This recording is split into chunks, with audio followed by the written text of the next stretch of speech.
anything else that you noticed that's different here in 2023 as opposed to when you were playing and when you were a part of that developmental league? Oh man, everything, and it's so cool now. Like here in Minnesota, like Moses Ahambe, who I played against plenty of times in the D League, he's on the staff. James White is also on the staff where I played against Alonzo G. We talk about all the time. I mean, obviously, first like how much these kids are getting paid compared to what we did. Back in the day, it was the 13, 19, and 25,000 A, B, and C contracts. And these guys, it was around 40 last year. I don't know what it's going to be this year, but just that, and then obviously just the NBA, like the value that these NBA teams place on the G League now. The investment. Obviously, you can see now 29 out of 30 have a team, and Phoenix isn't far behind. I'm pretty sure. And just like before it was, my first year was Los Angeles with the Lakers, and it was the Austin Spurs. And that was it, or the Austin Toros with the Spurs team. And everyone else kind of, when I was with the Stampede, we had Seattle, Portland, Toronto, and maybe Utah, I think were our four. Like, teams had like 4 or 5 affiliate teams, um, where we were getting guys from different teams. Some NBA teams mess with the D League, some NBA teams didn't. But just the amount of, investment. And it's a credit to guys like, Nick Nurse and, Chris Finch, but a guy when like Nurse wins an NBA championship, who was a G League head coach. Now you have Coach Finch, who's been in the playoffs back-to-back years with the T Wolves. The job Taylor Jenkins has done in Memphis. Darvin Ham now with the Lakers. Like all these guys, Quinn Snyder. I could go on and on. But just what they've done, to kind of pave the way now for just and justify their reason. And obviously the players that have come through. Guys like Chris Middleton and even Rudy, Rudy Gobert here, who spent a little time in the D League.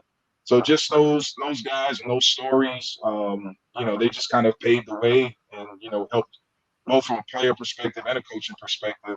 But yeah, I mean that's the biggest thing, just the amount of investment and the attention. Scouts at like every game. I remember when I played, you would kind of see the same 2 or 3 scouts like at every D League game. And now you've got guys from all over, and even guys like Tim Conley, who are like watching us, who are paying attention. GMs from all over the league who are like attending G League games. So it's really been great. I'm really happy for these guys. You're able to kind of make a living now, and they've made it harder to go to Europe. With the E10 deals, with the two-way slots, like all of that. Like none of that was even a possibility when I played. If you wanted to make a little money, you had to go overseas. So guys now don't have to make that choice.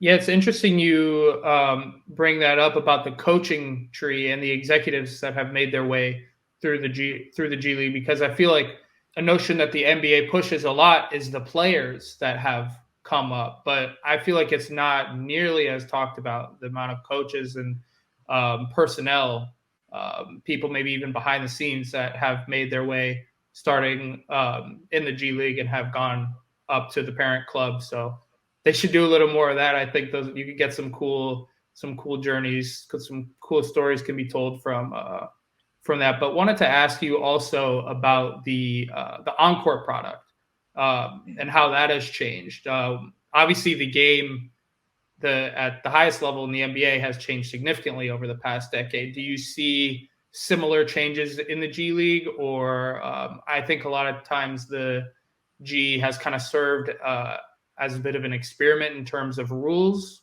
free throw rules, things like that. What are some successful changes that you've seen in the G League and play styles that are different from when you were playing?